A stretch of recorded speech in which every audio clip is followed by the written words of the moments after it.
Yeah, which came with the new logo that they have. Yeah. I'm all the way from Switzerland, and in Switzerland we don't really have a mascotting culture, so there's a special story behind this Glaciertooth.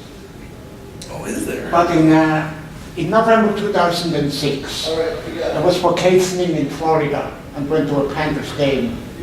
And I wasn't really aware there would be mascots or anything. I was going because of the game, because I'm a hockey fan. And I happened to be in the right place at the right time and got a hug from Stanley C. Panther. Aww. And somehow this left a lasting impression with me. And then once back home, I started to research about mascots, and then I found out what they do not only on the field but also in the community by visiting children's hospitals, community events, schools and everything. And I thought, hey, why can't we have this in Switzerland? Why don't we have this? And then I researched some more, and I found the videos of Kitwana Lion from Seattle, well-known fursuiter. And then I thought, hey, that's the thing I need to do myself. I need to get a costume as well and go out to events and just to make people happy. And nowadays, This is why I love. I'm a public fursuiter, and I spread magic in Switzerland, in Germany, even here in the US. There's nothing I like better than public fursuiting. And these mascots have been part of my inspiration to do what I'm doing now. Yeah, a particular mascot got me into this fandom in 2000. It would be this guy. Sure. Oh, yes. What a coincidence. Of course, yeah, it's in New Jersey. I got this last March when I was in Florida again. And I almost didn't get to meet him, but at the very end of the game, he was finally in my section. And a nice lady helped me taking a picture of me with Stanley and everything. And it made my evening again. I've been able to meet him a couple more times over the past 10 years. That's our mission, make everyone's evening. Yeah. He may not be the most popular mascot, not the most popular team, but he does have a special place in my heart. He does, as well as many other people's hearts. So we got you. Is there one particular mascot that got you in? No, actually, I did know about mascots before though. I am from Indiana, but I'm really super close to Chicago. So my husband's job sponsored an entire minor league team, so called the Rail Cats in Gary, Indiana, which my husband works right across the street from them. And they actually named the stadium after their, it's called the Rail Yard. I think I've heard about that team, Yeah. Rail Cats. I know it sounds familiar. So that's the only one I've ever had any interaction with. But how I got started in it was my daughter went to art prize and saw a bunch of suitors, and she couldn't rest until she figured out why they were there. Yeah, mine is kind of a weird story, but I think I was like in my early, I think it was preteens. Believe it or not, I got into mascots over a box of bandages. That it was because they had. I was in a fun center, and one of the prizes was a box of bandages which had mascots on them with all the baseball teams in it. And I thought I would like to see what they look like in real life. And keep in mind, I was preteen. I looked them all up, and now I did recently get this particular badge, which I designed based off of one real life mascot that used to be around, which came out in the year 2000, but never came back after 2003. And it was the Toronto Blue Jays, because it was around that time, the year 2000, which they had brought in two new mascots. And I never even got to saw the real design, but I saw the cartoon design. I was like, this is my first mascot crush. I know. And believe it or not, it was the first female mascot in Major League Baseball. And I looked at the real design, and I am not kidding, my heart was pounding. I was in love with it. And I was crushed to hear that it wouldn't be coming back after 2003. But I made this one as a revival of it, and this version is actually in the stages of being made. So I know it's a weird story of having a crush on. No, this character is the inspiration behind my persona. In that there's going to be a fursuit of that character being made soon, I hope. Yeah. The whole reason I got into this band was because of this guy, the Mr. Rice Scouts mascot, Scratch. And 11 years later, I came up with this character named Cyan, Glaciertooth, who is my persona. And Scratch has a younger brother named Pounce, which I'm going to be completely lost. I'm not too keen about the design, because, well, he has to wear a hat that covers his ears. I mean, there are other cartoon animals and other characters who have hats that don't need their ears covered. I mean, I think Pounce here is underneath that hat.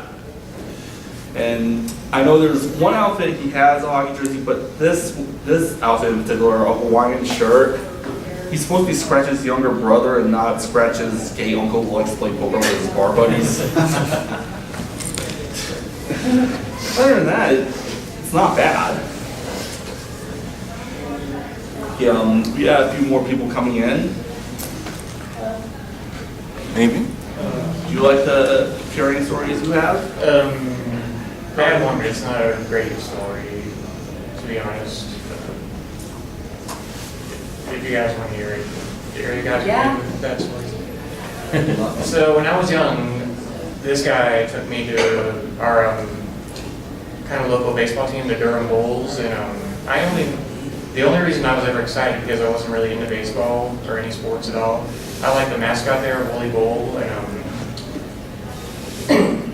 and there's this one time, I think it was like the last time I actually ever gone, there was an experience because our, worked in North Carolina, and we had like different sports teams, and I was like a UNC kid, and my dad liked NC State.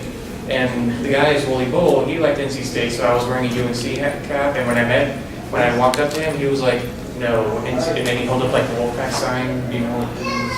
I've heard about that, yeah. I think there's one logo of the NC State Wolfpack that he sort of looks like Shadow the Hedgehog based on the color scheme and the way his sideburns go back. Yeah, so anyways, we interacted for a little bit, and then we watched the game, and then at some point during the game, I told my dad, hey, I see Wooly Bull over there, can I go over there and say hi? And he said, sure, and then I went up to him with my cap on again, and there were a bunch of other people around him, and then when he saw my cap again, he took it, and he was like playing like keep away from me, and then everyone else was like cheering and laughing and kind of thing. I did not enjoy that, I was like 8 or 9 years old or something, so. Yeah, I got really mad, and I actually cried like the whole game basically, and that actually made me like hate mascots for a while and anyone in like big fuzzy costumes. And then yeah, that was I think the last time I ever went. And then I actually got into furries because I was just at the one summer point when I was in high school, I was just looking through random videos, and then I saw this video that Kitwana uploaded, and I saw the thumbnail, and I'm like, what the heck is this?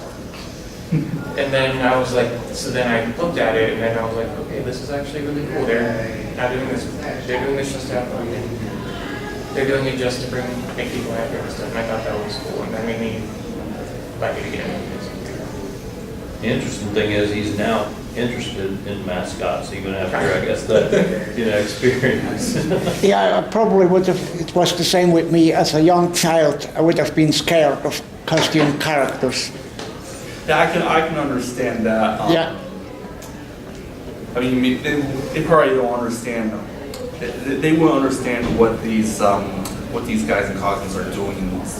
One of the things here, especially since kids are so little, these costumes are so big. Yeah. I mean, I loved going to Disney World and Disneyland and everything, but I was never quite sure what to make of the costumed characters. Never really was my world until I have met Stanley for the first time around in 2006. So they have no mascots in your country? We do have some sports mascots, but they do not appear at any events outside the actual games. So the know-how and the knowledge is very little in Switzerland. But it's growing. Eventually, I think it will catch on. But many people are opposed to. They keep saying, oh, we don't need this crap from America. We don't need that in Switzerland. In many cases, it's downright anti-Americanism, which is bad because I think mascots work in every country. I see that for myself when I first used in Switzerland. People love me when I walk through the streets in my costume, and mascoting is something universal. Yeah, it's universal, and if you look at like the Olympic mascots for like the Summer Olympics, the Winter Olympics, and for the FIFA World Cup, next year's FIFA World Cup taking place in Russia, they have a mascot named Zabivaka, which is this wolf, which it seems so many people already love, especially us in this fandom. I've seen like so much fan art of it already. Yeah, I think it will catch on in Switzerland eventually. It just takes more time, but I'm confident eventually it will. Yeah, more people will discover mascots and get into the concept, and eventually it'll become a norm. And another reason why I have also high respect for these mascots is I have a couple of special needs, disabilities, long story for another day, but simply said, I know how it is to be in a children's hospital for months, for many months a year. And I wish I would have someone visiting me, a mascot visiting me. We only had the clowns back then in Switzerland. That's what existed. They visited children's hospitals, but never any mascots.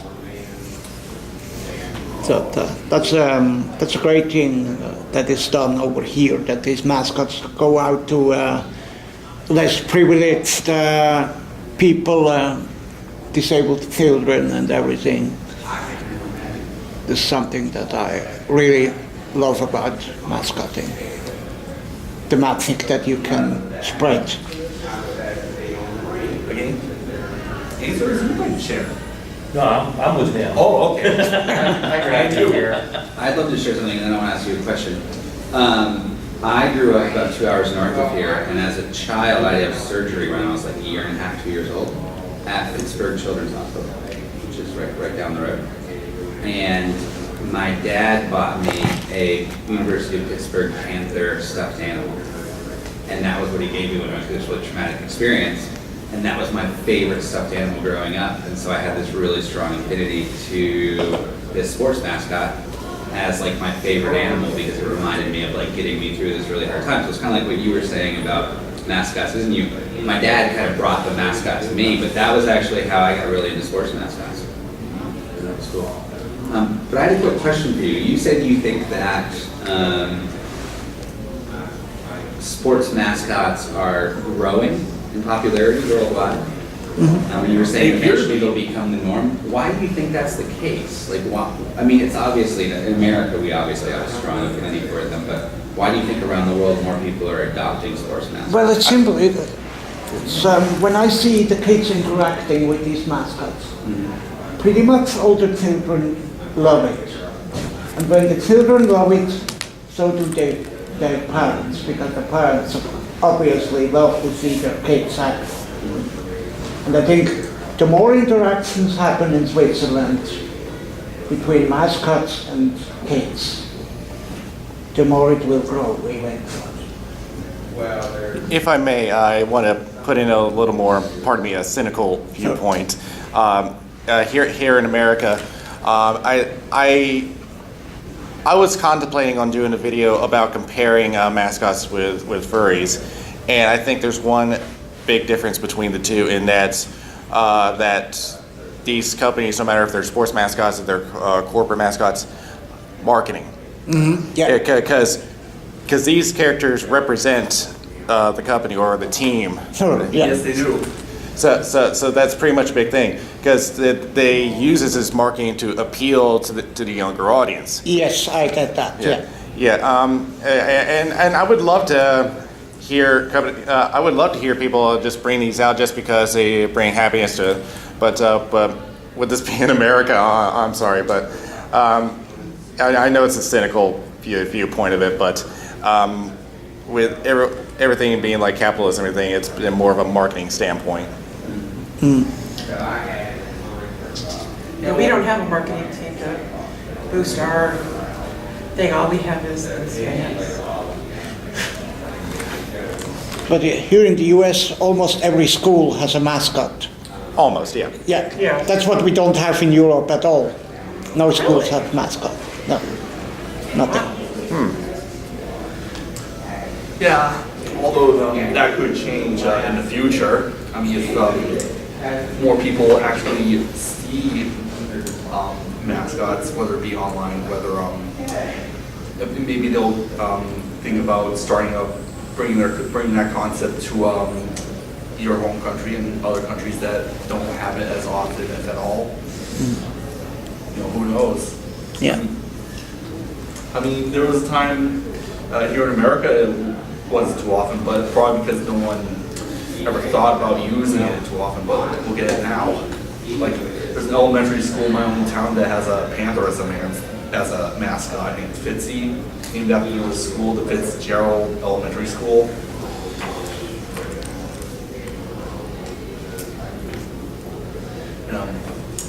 Yeah. I more recently got into mascots. It was here at the convention when the chicken came. Right? You guys- wanted to meet him. Oh yes. Oh my! You Love the didn't, guy. You didn't get an opportunity. You were, I was unable to attend. Oh no. oh, I'm so sorry. That was my like moment of just like falling in love with mascots. Meeting him was so joyful. And just seeing, I mean, I went to his talks, 2 of them. I don't know how many gave, but I saw 2. And then also just seeing him around the con, walking around, just never broke the magic and just was so smart and articulate when he was on stage at the opening and closing ceremonies, and friendly and inspirational. It was really a pleasure. And every time I see him, I would just be so excited. And that was my... Hello. Hello, welcome. Hi there. Hi. I was curious what this was. Sports mascot Fanatics meet and greet. Okay. I'm a former mascot, Oh. so hello. Hello. Yeah, I was backup for the San Francisco Giants first season in '99. Did the San Jose Earthquakes mascot for 2 seasons in 2000, So the Earthquakes 2001. mascot was it Richter? The Husky? Richter I remember the that. That Husky. was one of my favorites. I Loved didn't know it. what that character had to do with earthquakes, but I loved it regardless. No, it was kind of ridiculously awesome. It was on the one side based on the whole technology in the Bay Area, Silicon Yeah. Valley, and all. But my personal reason why a dog, I was said that there's an old wives' tale that dogs predict earthquakes. It made sense in my head, so. But, Well, a lot of people love dogs in general Mhm. anyway, so. yeah, you it know, seems to be the go-to thing. Can't think of anything. Let's put a dog. Yeah, there's like a new team coming to Worcester, Massachusetts soon called the Worcester Railers. They're using a dog as a mascot. Oh, cool. And already a lot of people love it, it seems. Well, looks like you got quite the plush collection there. Yeah, it's not my entire collection. There was some I still couldn't find anywhere. I know I have them somewhere. I couldn't find them, so But I think this is a big enough collection for me, just enough. Don't get these two guys, of course. I've got a question for you, Yeah, if you sure. don't mind me asking. No problem. One of the things I've always been curious about with mascots is I'm really intrigued by how the people inside of the suit decide to have the personality that they have. So I was curious, like when you take on the new job of being the mascot, are you told by the marketing department or whatever, like how they want the mascot to behave, or are you given like just carte blanche? Yeah, it kind of varies how the program is run. For a larger team, there's an established mascot. They kind of act along lines of the previous mascot, what's been established. But if you've got a new mascot, you've pretty much got free rein to determine what the character is like, within reason. The front office has kind of a say in it, and as long as you're kind of having fun with it, I think that's what counts. I'm always out there for the games, and at that point you realize how long the baseball season can be. But yeah, I was in, I actually did the backup for, there's a single A team for the San Francisco Giants called the San Jose Giants. And they hadn't had a mascot for years, and they introduced one. It was a giant gorilla called Kitwana. It was just and I wasn't there to establish the character, but I was there to fill in, because the guy who regularly performed it was the Oakland A's regular mascot. And the schedules were almost opposite each other. So when he wasn't busy with the A's, he was having an appearance in San Jose, but when it crossed over, I was filling in, so I did about 6-7 games that season. As far as personality, I just kind of did a sort of generic character, one that I've kind of just developed in the back of my head for just after performing for years. It's kind of like, that kind of generic, lively, friendly, and generally family friendly. So yeah, it's just, it depends on the situation. That if something's been established, there's a track record, and otherwise. The front office may have a bio of the character, or just some idea of what the character is like.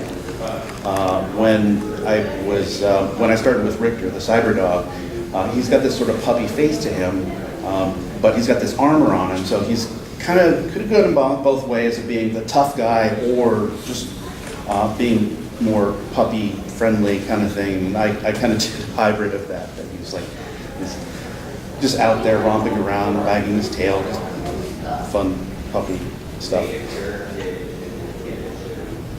I didn't mean to derail your panel if you were... No, that's fine. Sure. Yeah. I became a fan of sports mascots in early 2000 because of this character, Scratch, the Worcester Ice Cats mascot. Solely because he's a really cool character that, he's sort of like a cartoon cat in the real world dimension. A character you easily want to relate to. And also, this also got me into the fandom as well. I remember drawing my own characters, and even got to design a mascot for one of the teams in the same league he's in. Quad City Flames, Firestorm Fox. Oh wow. Yes. I got to design one for a contest. I just had the urge to draw something and submit it. And mine got to be one of 3 characters chosen by the Flames organization to post on their website so fans could pick the winner. My character obviously got the most votes, and they made the costume and everything. Oh, cool. Thank you. Can I take a quick look here? I can pass it around if you like. Yes, definitely. Okay. I see it for Yes. sure. Check that out. And that's a picture of me in January 2008. Oh, cool. This picture of me in January 2008 with the mascot I designed. Oh, congratulations.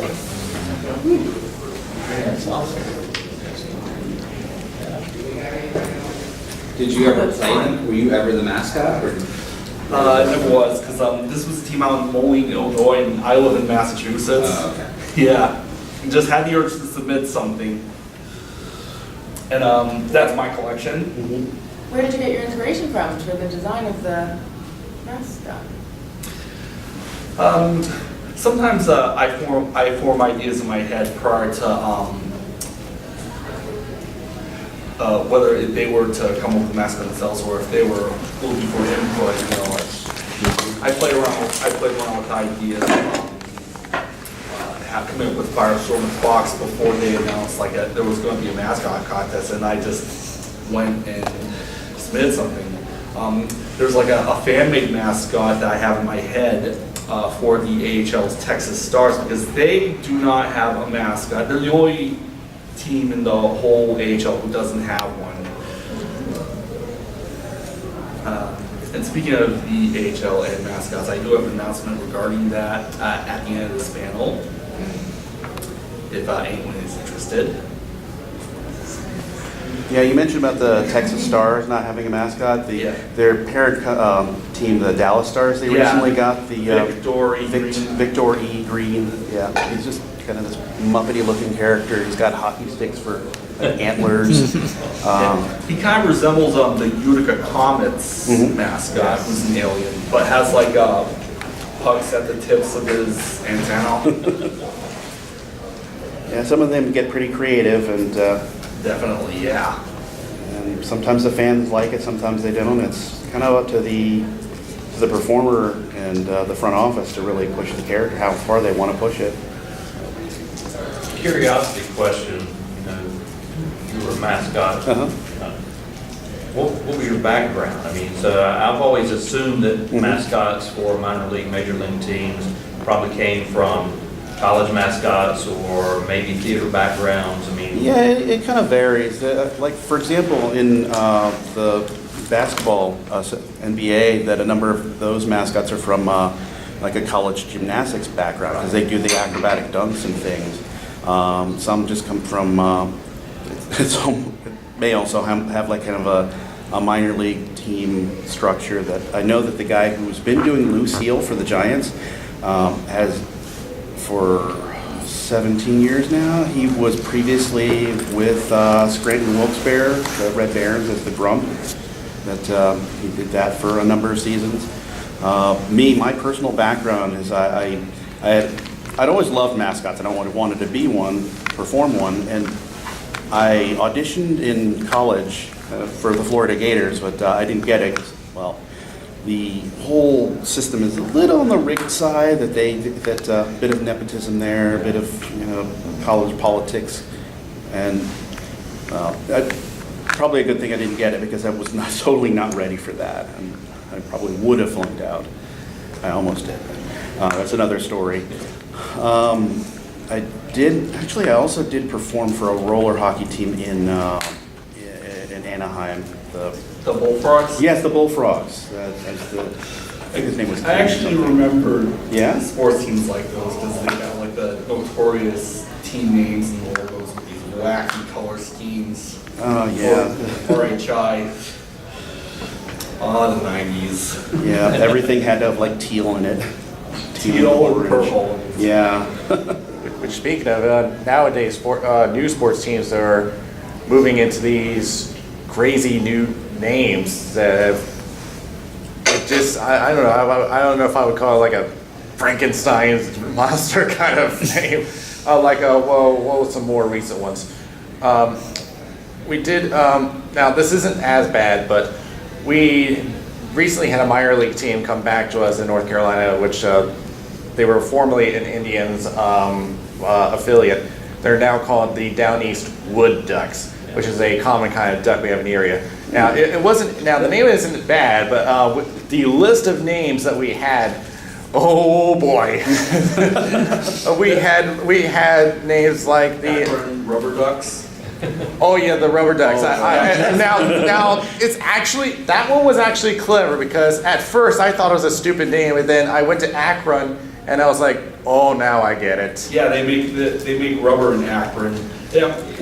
That makes sense now. But there's also names like Modesto, Nuts, and there's the Hartford Yard Goats. Yeah. They used to be the New Britain Rock Cats, and then they moved up the road to Hartford to become the Hartford Yard Goats.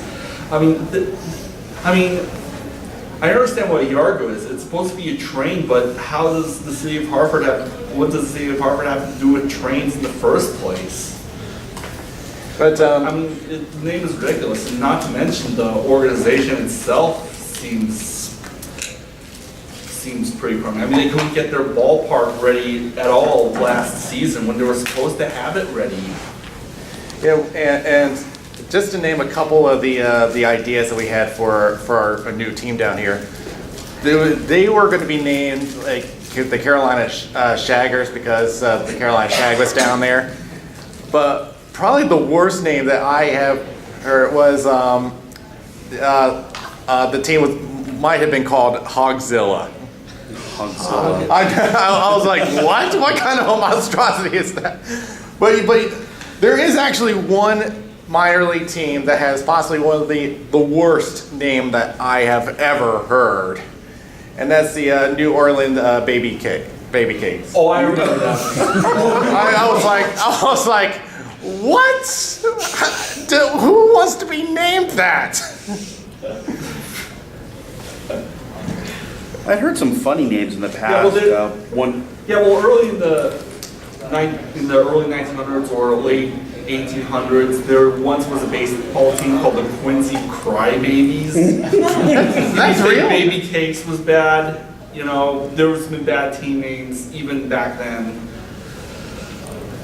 Yeah, one that I don't know if it's still around from Macon, Georgia, called the Macon Whoopie. Oh, that, yes. Oh, I'm not sure. I don't think they're around anymore, but yeah, I recall that name. Yeah, I don't think they're around anymore, but I have heard of them. Well, they stopped making a movie. The G was in.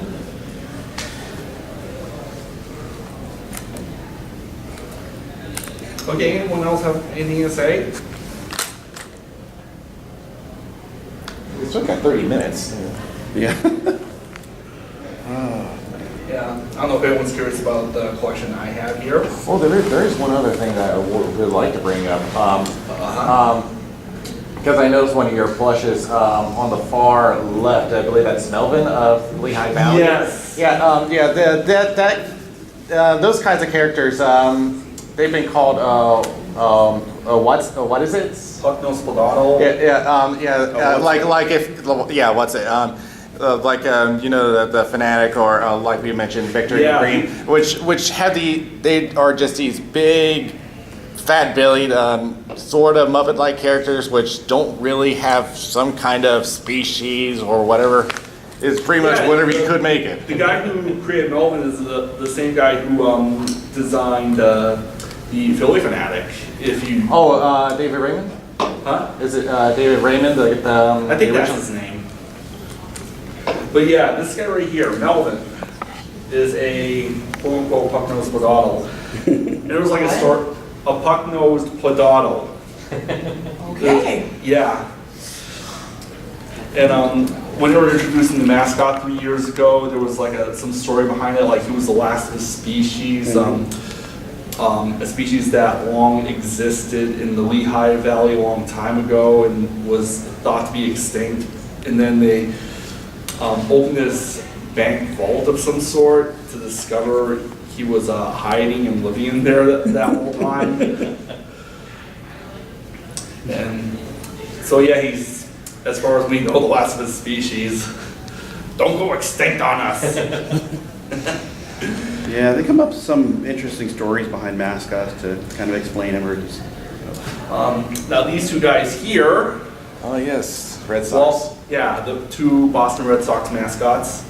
This is Wally, and this is Tessie. Tessie was introduced last year. He is Wally's younger sister.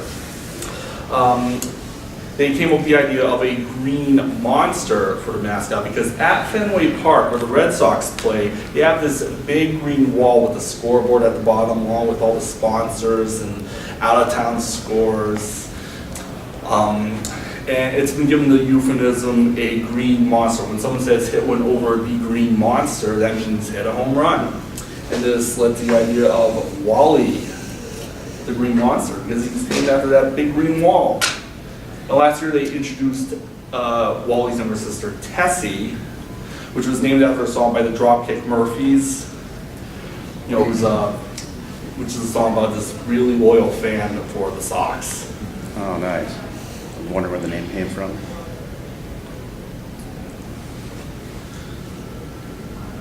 Yeah, actually, one of the older MLB games does actually have that song in their soundtrack.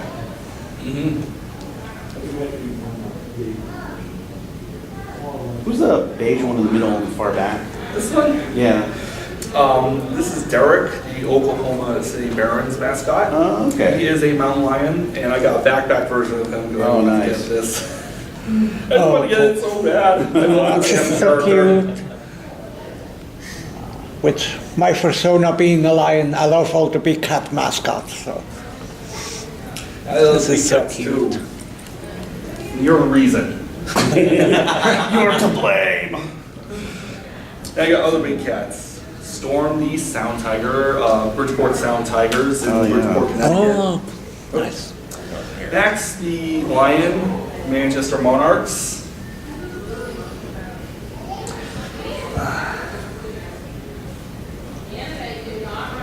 Who's the purple one on the right? Way This back? one? Oh, not being on the right. Oh, this one? Yeah. Louis the Lock Monster, Oh, okay. Lock Monsters. Uh-huh. I also have a smaller version of that, and I'm Cool. dropping my characters. Sure. One under the chair.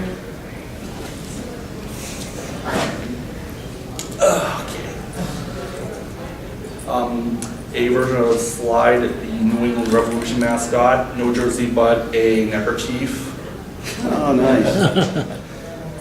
Yeah, for Richter, they didn't have an actual plush of him. They had what looked like a Beanie Baby with a little Earthquakes jersey on him. Here's from the Portland Sea Dogs mascot Slugger. Mm-hmm. Yeah, Sea Dogs. He's a seal dog hybrid character. He was designed by Guy Gilchrist, who was once a guest of honor at a previous Anthrocon, one in 2003, if you didn't know. Yeah, he designed this mascot as well as two others in the same league, the New Britain Rockettes mascot and the Norwich Navigators, I think. Oh yeah, Tater, I think his name was. Yeah, it was. This is Devil Dog. He started out as the Lowell Devils mascot, then the team moved to Albany to become the Albany Devils, and now they're moving to Binghamton, New York. Whether they choose to use the mascot or not, I don't know. I hope they do, because he really is awesome.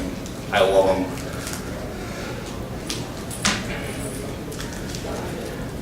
For Pittsburgh, Yes. Stewie McBean, Pittsburgh Steelers. Iceberg, Pittsburgh Penguins. The Pirate Parrot, the Pirates. Yes? Do you know if the Anthrocon organizers have reached out to the Pittsburgh sports teams about having their mascots come to the convention? I haven't heard anything about that. I mean, I think it would be nice if they... I'm pretty sure they did. I think the reason why the Parrot didn't come this week is because they had home games this whole weekend, Yeah. and it would be understandable that he would be too busy to be over here. But other than that, May legal reasons play a factor? I don't think so. I mean, other than, as mentioned earlier, aside from the games, they also have community appearances. Yes, sir, yeah. So, and on top of that, you have to contact them like a couple months in advance to see if they can work it out in the schedule. But I think it's mainly because of the fact that they have games this weekend. Okay. Here's the AHL Penguins mascot, Tux, who I understand people love the personality behind this character, the way he acts, And he's a squeaker. Had you mentioned about the show on Hulu? Behind the Mascot? I have yet to see that, but I'd like to. Yeah. Yeah. There are 2 seasons of it, and Tux is in both of them. And Lucille on the second one. What's the show about? It's pretty much about the performers of the Mascots. Yeah, they follow 4 performers Like a at different documentary levels. style? Yeah, kind of a documentary, real reality show sort of thing. Follow like a pro. Do they have a college one? I think minor league. I think there is one that's I think there's one at high school level. I think they do one for college, and I think there is a semi-pro. I think. Yeah, minor league. That they had Tux both seasons. Yeah, which people love Tux because he's trying to aspire himself to try to become Iceberg, the NHL level mascot. But yeah, but people know who he is and that people love him. Okay, continue on. This character's name here is Twister. He was the mascot for the Worcester Tornadoes. What does a dog have to do with tornadoes? I have no idea, but then again, he's a dog. Let's just make a dog mascot so people will love him anyway. It avoids the question of what is it. Yeah, I would suggest as like an avian character, but still. Unfortunately, the team isn't there anymore, but Worcester now has a new team called the Worcester Bravehearts. I actually love that name. I mean, it is just genius, especially with the story behind it. The team is called Bravehearts because they're paying homage to the brave firefighters of Worcester, Massachusetts, as well as other heroes. And the Hearts part in the name is because Worcester has been given the nickname the Heart of the Commonwealth. If you look at a map of Massachusetts, you'll find Worcester in the center. So that's why it's Bravehearts, and their mascot, I know I have them at home. I wish I could find them somewhere, but their mascot is, of course, a lion named Jake. Now he's called Jake. It's not really random, but the story behind that name is because Jake in New England is a slang term for a good firefighter. Like, for example, this firefighter rescued an old woman. This firefighter is a good Jake. I wonder how everyone reacted if they had a Scotsman for a mascot. Yeah, and they paid homage to the firefighters because, and they paid homage to the firefighters mainly because, there was a sad story behind it as well. In 1999, on December 3rd, 1999, 6 Worcester firefighters were killed while trying to put out a fire at a cold storage building. It was really tragic, yes. And the name Bravehearts pays homage to that. Yeah, that reminds me of one other short story. There's another hockey team, the Adirondack Flames. They designed a mascot which was basically a ball of fire. And I remember that story. And they thought it was a good idea to introduce him by having a firefighter go up against him and lose. And a lot of people were offended by that. And because of that, that mascot died quickly.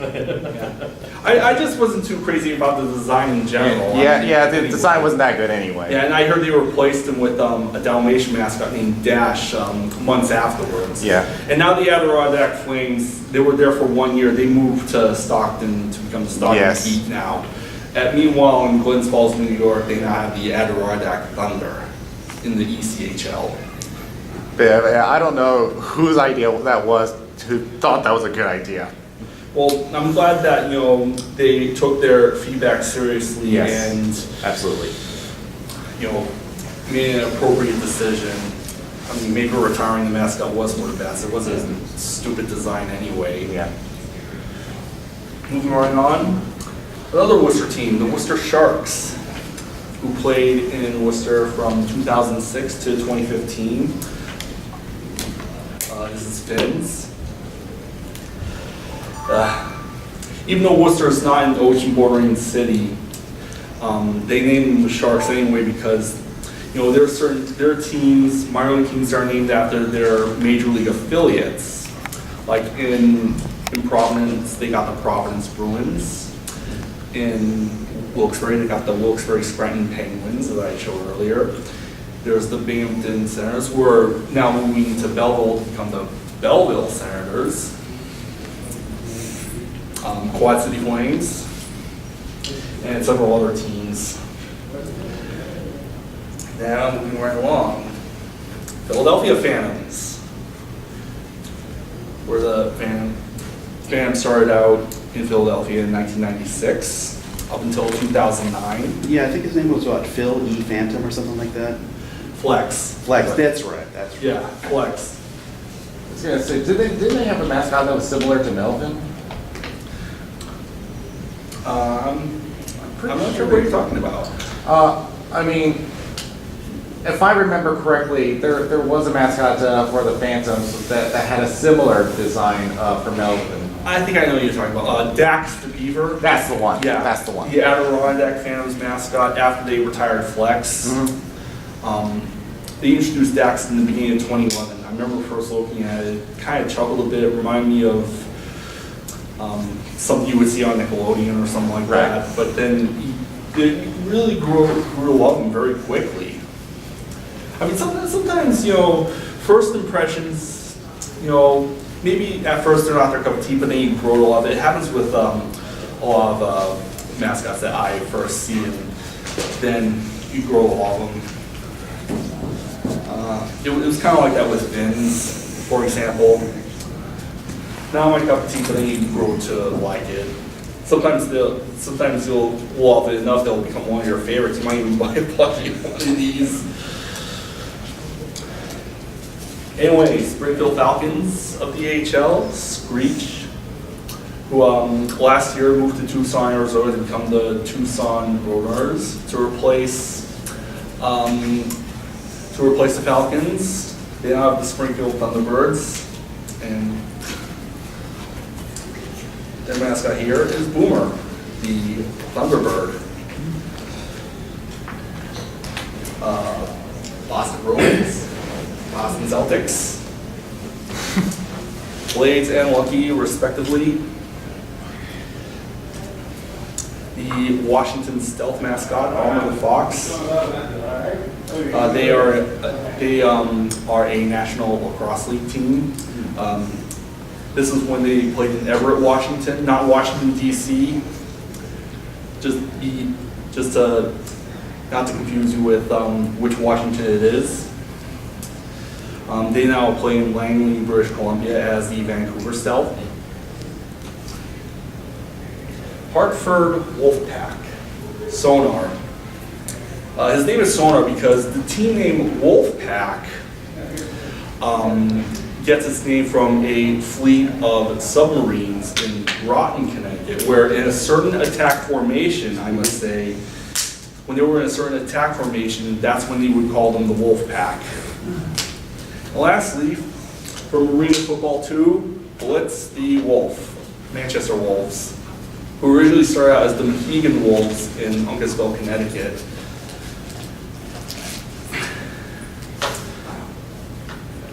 I got quite the assortment there. Thank you. Drop any end. What time is it now? 11:48. Where do you usually pick up the plushies? At the stadiums? Usually, when I get a chance to visit these places, and sometimes I order them online. I remember getting Melvin online because he wanted to become one of my favorites, strangely enough. The big Stanley Sea Panther, they only have it at the stadium. They don't sell him online, so Okay. I was really lucky to get you wear him. that? Yeah, looks like he's the biggest of them all. Yeah, it was some merchandise I wanted to order online through this team site, but I couldn't find a team shop anywhere. It was a team based in Huntsville, Alabama, called the Huntsville Havoc. Their mascots are these two werewolves named Chaos and Ruckus. And I remember calling them, asking if they had like a team shop online. They said that you would have to go to their games in Huntsville, Alabama to get them. I know find some furries there and get in touch with them. Maybe they can Yeah. for you. Yeah.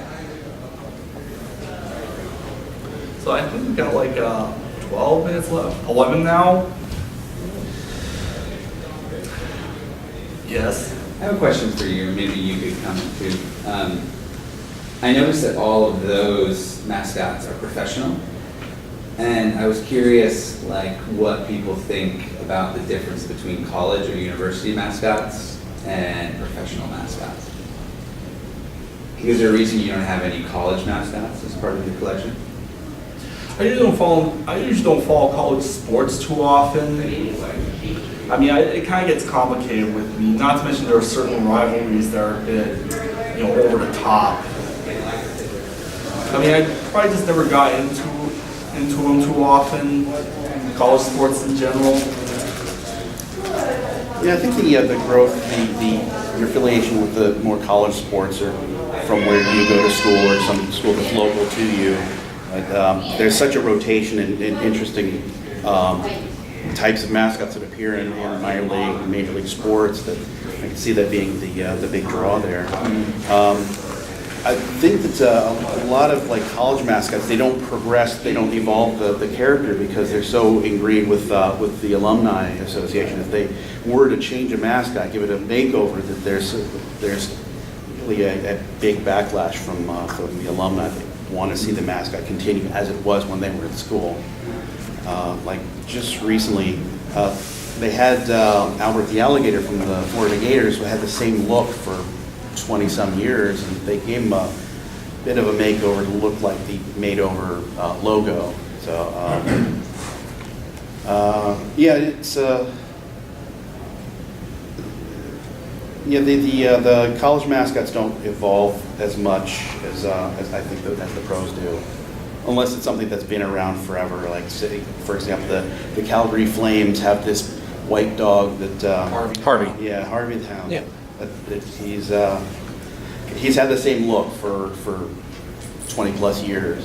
It's actually the guy who invented him also started a mascot company called Street Characters that they've done a bunch of like minor league and hockey mascots. Another thing that I've noticed, I recently moved to Boulder, Colorado, and the University of Colorado mascot is Ralphie the buffalo. And they have a live buffalo that they run on. Oh, yes, So yes. a lot of colleges have live, like real life. Like mascots. Mike the Tiger. Or LSU. Yeah, or the Bulldog at Georgia. Yeah. And there was a time the Bakersfield mascot, Bakersfield Condors, had a live condor. Oh, yes. I remember that. A few years ago that, once they let it loose, it started flying everywhere. They couldn't like catch it and bring it down. This is why some people think it's not a good idea to have live animals and mascot, but sometimes it is okay. I guess. Yeah, Melvin fell down.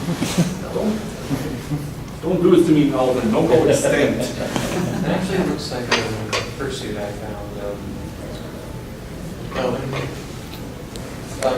Have any of you heard of Burning Girl? That's how you What is it? pronounce this one.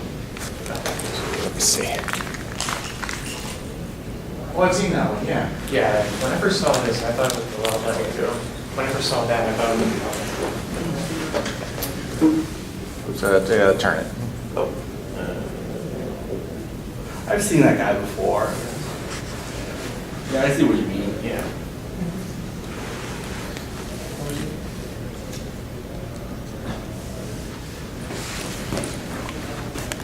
Oh yeah. I've seen that one. Actually, I think he was built by a guy out of the UK. I think the suit is now in the US somewhere. I think I last saw it a few years ago. Australia. Oh, sorry? I think it was from Australia. Oh, okay. Yeah, that explains why it's a kangaroo character, I guess. Which does bring up one particular point that I usually have running in my head. I used to listen to a podcast which is run by two actual mascots down in Florida called the Unsuited Podcast. I listened, and on the very first episode, they did briefly mention about furries, and it's pretty much what. And one thing they said is that what they said the difference was that is that mascots entertain others and furries entertain themselves. And I was like, Furries entertain other people too, you know. yeah.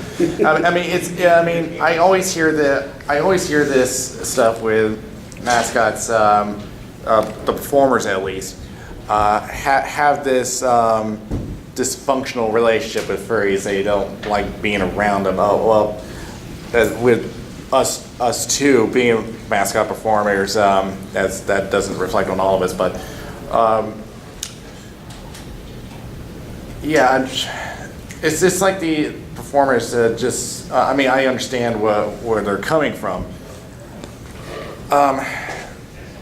but I don't think they realize how much of a similarity they are to fursuiters, if you agree. Well, I think that for a large part that they know about furries and they don't want to get painted with the same brush that we are. True. That, that we've not had the greatest reputation in the public eye for years. Yeah. Although, you know, our reputation is getting better over years. There was a documentary from, I think around 2006 or so called Behind the Mascot, I believe. Yes. And they had an interview segment where they interview furries. They went to Further Confusion and a couple other conventions. And there's also reaction shots from a number of the professional mascot performers that they interviewed. It's like, the furries, don't get me started, you know, their love of fur goes way beyond. But, yeah, there's, they pretty much don't want to get a filly painted by the same brush there. 11:56. Mm-hmm. Oh, a few more minutes. Anyone have anything else they'd like to share at all? Or are we all set? I have another question. So do you also know a lot about the sports teams besides the mascots? Like, do you tend to follow them? Yeah. It usually depends. Usually, I follow the AHL. I know with I know like around the league, we have like these officials who are really notoriously bad. We have the Koharski brothers. At least one of them now. I mean, there's one Koharski brother that's already retired, but the one we still have, Terry Koharski, who's like the worst official. I mean, he makes all these really bad calls. There was a time that in 2009, I think, when he was officiating a game in Abbotsford, the Abbotsford Heat coach, Jim Playfair, was so upset about a bad call that this Koharski brother made that, you know, he started jumping up and down, he took out his jacket, ripping it off, and, you know, then he was ejected from the game. And there was like a YouTube video for it. I mean, you should see it. Just insane.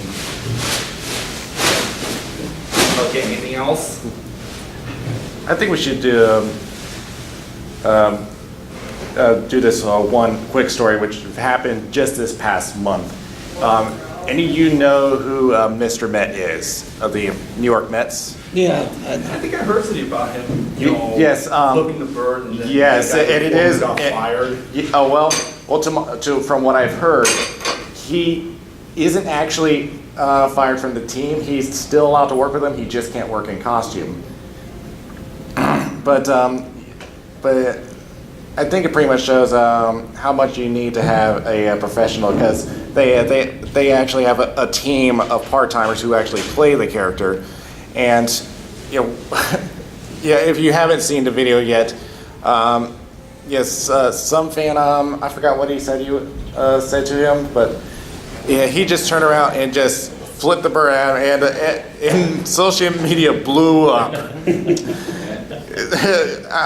I mean, I understand with the Mets just keep falling short every year, but yeah, that shows just how much you gotta stay professional.